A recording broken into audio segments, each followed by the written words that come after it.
Hello guys, Lit here. So I've been playing with the unique stuff this league, which is Ravenflock. This is a unique stuff that's dropped from Pinnacle Boss of Deliriums. And this stuff have a skills that cause Spiraling Conspiracy. You can see this is a Raven flying around you. It will deal damage over time. And it does have a command skill, which I cannot use right now because I don't have Raven, but it will make a path where the Raven going to fly through and going to damage enemy that way. And this stuff has been called bait or dead in arrival by a lot of people even before the league began, and I haven't heard a single good thing about this stuff. So I decided to pour all my currency in it and see how it goes. So before we go to all the showcase and stuff, let me just explain briefly on what is the setup that I'm using, so you guys have the context on what the investment versus the performance. And for the stuff, I'm using Ravenflock. This one have level 20 Spiraling Conspiracy. This stuff has a lot of Spirit Resurrection efficiency and has a lot of minion deal damage. And the Spiraling Conspiracy itself is also a minion skill, so it's skill with minion damage and minion level and all that stuff. And because this is a minion build, we also have +2 minion on the helmet, we have +3 minion on the amulet, and we also have +2 minion on the belt. And the last one is +2 minion on the focus. And the reason why we can use the focus here is because of the ascendancy of the varastha. It will allow you to use focus while wielding stuff, but you only get 50% bonus from the focus. So this focus only gives us +1 level of minions. And for the chest and the glove, it's the same thing. We want as much energy as we can and also as much resistance as we can. And for the ring, minion damage, minion crit chance, minion crit damage bonus, and minion CTR. And the minion crit chance and crit damage bonus is mostly for the Sanjin, because Sanjin is the one that's going to carry the single target DPS, and only minion damage that's going to scale with the Spiraling Conspiracy. And for the boot, I'm using Decree of Flight. This boot basically make you flight. It's kind of cool.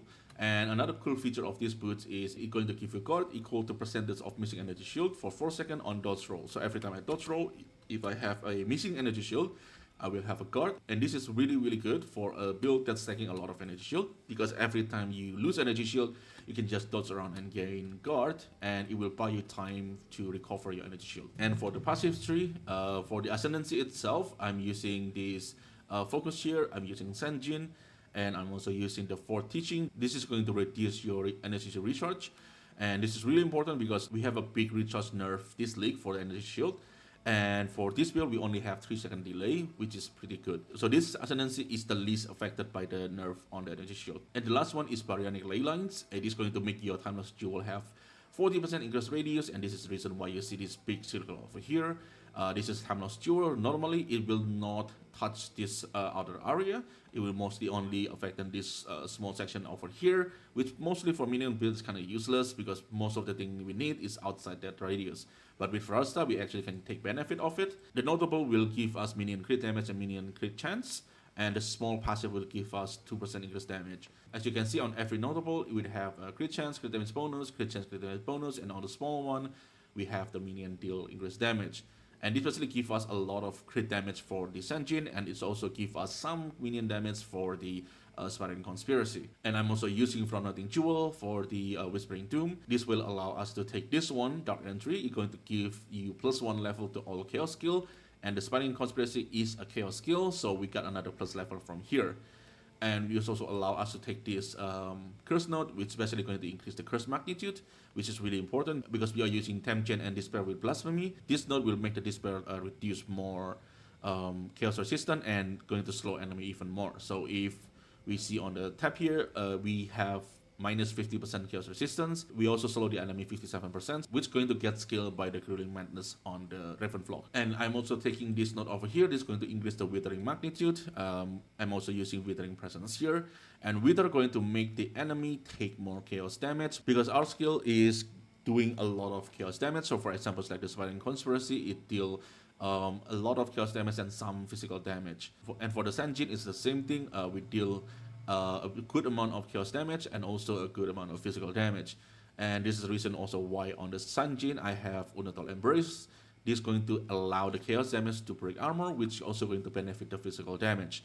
And Kurkalis is not going to count here, but every time I'm using the skill, I will have Unholy Might, which is going to give the minion 30% damage as extra chaos. And the new addition this league is the Archon of Undead. This is new. Basically, whenever you have the Archon of Undead, you will have 25% more minion damage, and you're also going to have 200% more cooldown recovery rate, for command skill, which is going to be beneficial for the Kalari. And it's also going to increase the temporary minion skill, but we don't really use temporary minion here, so it doesn't really do anything. And there's also a new annoying dislike, which is Dominion. And this is basically going to remove the Archon buff expiration period, because every time you use Archon buff and the Archon buff end, you will have a period where you cannot get Archon buff anymore. And this is basically going to remove that period, but the downside is you're only going to have 50% of the effect of the Archon buff on you. And that's the reason why we take this class over here. It's going to increase the effect of Archon buff on you. And there's also two nodes that I haven't taken because I'm still at level 94. This one here 15%, this one also here 15%. So with this, we basically try to mitigate the downside of the Dominion, and we can have a full effect of the Archon buff. And another thing that I knew this league is Puppet Master. This is going to give the minion a 10% skill speed with the command skill, and 10% reduced movement speed penalty with the command skill, and minion deal increased damage with command skill. And minion also have more skill speed and movement speed, and this have a maximum of 5 stack. And this is mostly for the Senjin. This is not going to affect the Spiral Conspiracy that much, but for Senjin, this is really, really good. So that is basically the passive tree. And for the skill itself, we have Kalari, we have Spiral Conspiracy, and we have Refutations, of course. This is going to increase the damage taken by enemy by a lot. And we have Blasphemy and Withering to make the enemy basically take more chaos damage and also slow them a lot. And the rest of this is basically just a random minion that I put in just to help applying Wither, and also to benefit the Master, because Master gives us 7% of every reviving minion that we have summoned. We have 1, 2, 3, 4, 5, so we have 35% more damage from this support gem. So that is basically the setup. So next, let's just fire up a map and we'll see how the build performs. And for the map, I will run the map that I usually run for my endgame content, because this is a high budget from the setup. I expect them to be able to do the endgame content like I usually do. I will also do Abyss because I'm mainly farming Abyss, and this irradiator will make the area level become level 80. So first, you will not have that much damage early on because we don't have Raven. So what we can do is using the Kalari to help us kill things a little bit early on. And when the Ravens start to get more Raven Flock, you can see the damage start piling up. And we can increase the damage further by try to triggering the Archon. For example, like if I cast this one, you can see I have Archon of Undead. And the damage getting a little bit better because of the Archons, and because the Archon give like 25% more damage. And if we see a rare like this, we can just use the Senjin to kill the rare, because the Spiral Conspiracy will not have enough damage to kill the rare quickly. And it's also sometimes struggling with some magic monster that are having like a lot of life. But most of the time it is fine, so we can try to trigger the Archon buff again, and then we can have the bonus damage again. And we can definitely go for like Archon buff duration to make this a little bit better. But I think the problem is not on the duration. The problem is I think GGG put a little bit too little chance onto triggering the Archon buff, considering this is a command skill of a minion. This is not a normal spell you can spam. I really hope they increase the chance for the Archon buff, so it's not too hard to get them in the first place, because sometimes I can spam all my skill and I do not get the Archon buff. I mean, that's just me being unlucky, but I think 15% is way too low. And as you can see, the skill does kill things, and this map have like a lot of effectiveness, which make the enemy more tanky. And some of things like rituals, I can do the rituals. My rituals have the increased toughness to get extra tribute. We still can do it pretty well here. Like things still die pretty fast, except for like the rares and the unique monster, which is, I think at this point it should be obvious that this skill will not be able to take down that fast. It will be broken if it can. And let's go to the boss just to show the single target. And in this one, I will show the single target without the Senjin first. So I will just use the Spiral Conspiracy just to showcase the single target Spiral Conspiracy, because the damage is fine. But this is what I call the skills that are not practical. So it does have this part. And the problem is you need to make the enemy stay here for a period of time, which sometimes it works, sometimes it doesn't. That's why I'm calling it impractical. So that is the showcase for the endgame content that I'm usually run. And next, let's try it on the Citadel, which is the Citadel bosses. They usually have a lot more life. And I will cut to the moment when we fight the bosses, so the video doesn't get too long. So this is the first one, is Count Jionor. And let's see how we do with this boss.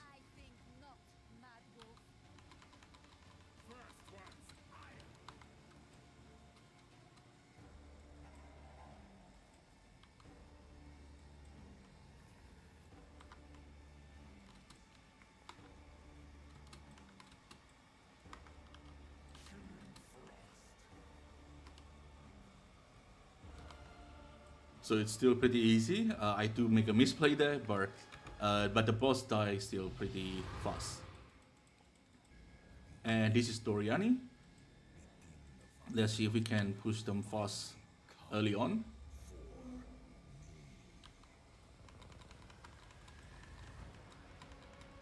And there we go, we should go to phase 2. And I will cut to phase 2. Oh, it immediately jumped. Because sometimes the Doriani will just running around and we're just waiting for the phase 2 to begin. This one doesn't happen, so that's nice. So let's have reputations. And then putting down Spider Conspiracy and spamming the first skill and then the second skill. And the boss should die pretty fast. And this is Jamandra.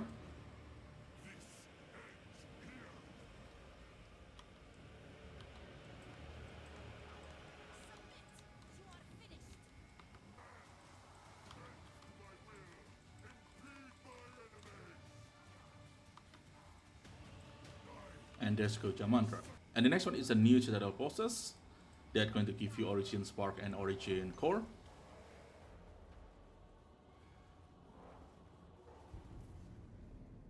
And the next one I want to show you guys, just for the transparency's sake, this is where I see the build struggles. So when we come to Delirium, when you start to have like, this one have 144% Deliriums, this is where the build starts to struggle because I cannot just clear with the Spreading Conspiracy because it's just not going to have enough damage to go through it. And for people who are new, basically Delirium make you take more damage and also deal less damage. And for the skill like this that already have like a pretty low DPS in the first place, having Deliriums is going to be quite a hard time. As you can see, I'm starting to struggle.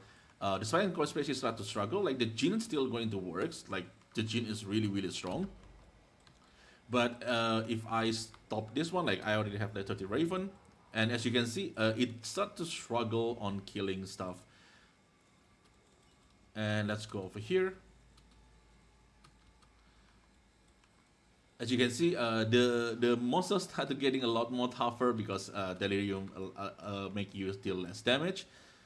And like I said, if I were to do something Delirium like this, I will start to have like start spamming my Jin, because that is the only way I can make this somewhat fast. Because without the Jin, it's pretty hard to do Delirium with just the Spreading Conspiracy because it just doesn't have enough damage for it. But this is the only content that I found the Spreading Conspiracy kind of short of. Everything else I try, it pretty much fine, and I think you can even use that Spreading Conspiracy if you scale for it. Because in my case, I'm not really scaling for it. For the single target DPS, I'm scaling for crit for the Sanjin because Sanjin is just a better single target DPS. But the Spreading Conspiracy is not exactly that bad. For me, it's just about the skill is just impractical. Like I have to put this one down, and then you rely everything to be stay in the pot, which is not always going to happen. This is a good examples. Like I mean, this one he is on the corner, so he's going to take all the rock exile going to take all the made flight. But normally speaking, like if you fight the rock exile, if it is on the open field, they're going to run around a lot. And if they run around a lot, the mad flight not going to hit a lot. So the skill for me, the mechanically is just impractical. It sometimes works, sometimes not. So that's the reason why I don't want to rely too much on the mad flight, just because I mean it's just not reliable. Like you really want the enemy to be near you. You want the enemy to be stay on that zone for as long as possible, which is like sometimes it happens, sometimes not. And this one I think is a good showcase. If you see, I have a guard here, 1000 guard, which give me a time. So every time I get hit, it will take that guard first, and as long as I'm not taking damage to the energy shield, I basically can just keep dodging around, and I keep getting the buff, and I can recover my energy at some point. So that is a very cool interactions between a degree of flight and also energy stacking. It's really strong for energy stacking. If you have like 10k, 20k energy shield, using degree of flight is going to help you a lot in terms of like buying you enough time for the energy shield to recharge. I'm going to skip the abyss so the video doesn't get too long. But hopefully you can see that I do able to do the abyss, but it's just I'm relying more and more on the Jin as the fight getting harder and harder. This boss is the same thing. The Jin still able to take it down. Like the Sanjin, like I mentioned earlier, the Sanjin is really, really strong, so I don't really worry about it as long as I have my Sanjin. But as you can see, the Spartan Conspiracy itself, from the staff, they start to struggle when you go into the Deliriums. So that's basically how the build performs, and the build is not bad. I will say this is something like 6 or 7 out of 10 because the gene does carry by quite a bit. Like for example, like in the Delirium contents, you have to rely more and more on genes because the Spartan Conspiracy just don't deal enough damage. And let me try to explain why the skill doesn't do that much DPS in the first place. This skill needs a lot of help, and it's not just about building it and spending currency, it does need help from GGG. So Wing and Trophy, this damage is a damage over time. You will have 5% more multiplier per Raven you have. So this number can go up to like 90 with Archon. So the number is not super bad, but it's also not super great either. The main problem with this skill is the same problem that you're going to have with something like Essence Drain. We do not have enough support gem for this skill. For examples, like Master here is a great support gem. Speaking of Affliction, great support gem, and that is where it ends. The third one I can use is Hulk, and this support gem only gives you 20% more damage. 20% more damage for support gem is not great.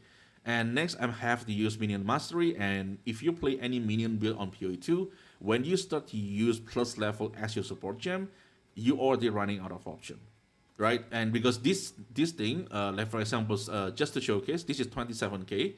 If I take off this one, it goes down to, I have to restart it, didn't I? So this is a bug with a Minion, and this is not a new bug. This has been a bug since 0.1. As you can see, this is 27k. If I take this one down, this is still 27k because the Minion doesn't reset. But whenever you move to another zone, you basically will create another Minion, and in a new instance, it will update. So this one will give. So this one will be 24k, right? You only get a very little benefit from having the Minion level. But for example, if I taking out hulking forms, this now go down to 20k. If I put the Minion Mastery back in, you can see that, let me go back to hideout. This is kind of annoying, but I just want to give like a context on it. So with the Minion Mastery, instead of hulking form, you only get 2200. And hulking Minion, even this one is pretty bad because it's only 20% damage. It gives way more than Minion Mastery. So as you can see over here, this one is 27k. Like you lose literally, I need to refresh the zone again. This is a known bug since 0.1. They do fix quite a lot of it, but I think this is because this is new. The bug still occurring again. Maybe that's the reason, because on normal Minion, I think they already fixed it. So as you see on the hulking Minion, this is 24k. So this basically make the skill running in 3 support gem, because we don't really need the Magnify area. Sure, it make the area bigger, but you don't really need it. It is 22.8, and every Raven you get, it also going to give you area of effect. And there's nothing work with this one. Concentrated area doesn't work. Feeding Frenzy doesn't work. Anything that gives damage as extra doesn't work. And then, I don't know, I tried a lot of support gem on this one, nothing works. So you basically only have 3 support gem, and one of them is kind of bad. So the showcase that I show you is basically that skill running with 3 support gems. And I know that I have Minion Mastery on the showcase, but I already show you that Minion Mastery doesn't give you a lot in terms of like the support gems. We do want as much Minion level on the items, but on the support gem, you want as much more damage as you can. And I also explained this on my Minion damage video if you want to check that one out. So we basically already don't have a multiplier from critical, because damage over time cannot crit. And we also don't have a multiplier from double or triple because Minion doesn't have it. We also cannot scale attack speed. Attack speed is also another multiplier. So we only have the base damage and increase and more multiplier. And that's the only thing you have. And for the base damage itself, I cannot say that it has a bad base damage because we don't even have a support gem to go it with. So how do I know if the base damage is too low or not? If I have to guess based on like whatever support gem I use, I think that it need a little bit buff. The base damage definitely not compensate for like the 6 million level skill that gone from the stuff itself. Even if this one give like 100 something ingress damage, that is not equal 6 million level. It's really hard to play in this game when your skill base damage is not great and you don't have the support gem that can support that skill. So I think you can understand why the skill doesn't perform is because of this thing. This is number 1. It doesn't have support gem. Number 2, the base damage itself is not that high, and it's definitely not compensated for the plus minion level that you lose because of the stuff. I really have to hammer this home. I do try my best. I put every currency that I have to make this skill works. I have +2 belt, which is really expensive. I have plus 2 minion here, plus 3 minion here, plus 2 minion here. I put Despair and also Withering, so I basically also try to increase the damage taken by the enemy. There's another multiplier that happened at the end, and it's really, really strong. I also use Refutation. So I do try to put any modifier that I can get, including something like Archon buff. We got another extra more multiplier here. But I try to put everything I can on this build, including Wither Magnitude, which is most of the time you do not take this node because it's not that strong. But I'm really, really trying to put as much damage as I can on this skill. And this is how far I can push it with like as much currency I can do with it. And there's another thing you can do by removing the time chain. You can put in another minion. It's going to give you 7% more damage, but I don't know, man, 7% more damage from a skill that do, so much damage. I don't think it made that much of a difference. And time chain is a really, really good curse to have for defense. Time chain with 10k energy shield, with recharge delay that getting reduced from this, with a degree of flight guard. The defense of this skill is really, really nice. It's not immortal, obviously, but you can always dodge around and you can keep getting the guard, and your energy shield going to refill pretty fast. So defensively, it feels very, very comfortable. And if you have another skill that using Varastha, I highly recommend Trick of Flight with energy shield stacking. It's really, really strong. So I think that's it for this task. I try my best, and this is how far I can push the build. Whether it's good or not, ultimately you guys have to make your own decisions based on what I show you here. This build is not cheap, and do you want to spend that much currency for the performance that you see on the screen on the showcase before? What I try to do here is just presenting everything I have and everything I know, and just put it on the video, and you guys can decide for yourself. And for the next one is I have an idea to basically making this build, but on Witch. And that one will rely heavily on the stuff itself. That's probably a bad idea, but I really want to try. I don't know why I keep doing this myself, but that build just sounds so good. I'm pretty sure it's not going to perform as good as it sounds, but I really, really want to try it out. And I think after this, I will level up another Witch, and I will see how it performs. If it performs anything near this level of performance or even better, I will make a video about it. I will let you guys know. There is multiple ascendancy you can use this skill on. It doesn't have to be Varastha. It's just, for me, Varastha is just a very obvious choices. This is just very straightforward. Flock, you use it as a clear, and then you basically use the Senjin as a single target because they are best at both aspects. So that is my reasoning for Varastha, but you can do this on a lot more ascendancy. I think other people do it on Gembling. There's some people do it on Infernalist. So with that said, I think that's it from me today. And as usual, if you guys have any questions, just leave in the comment below. I will try my best to answer it. And thank you everyone for watching. I really, really appreciate it. And I will see you on the next one.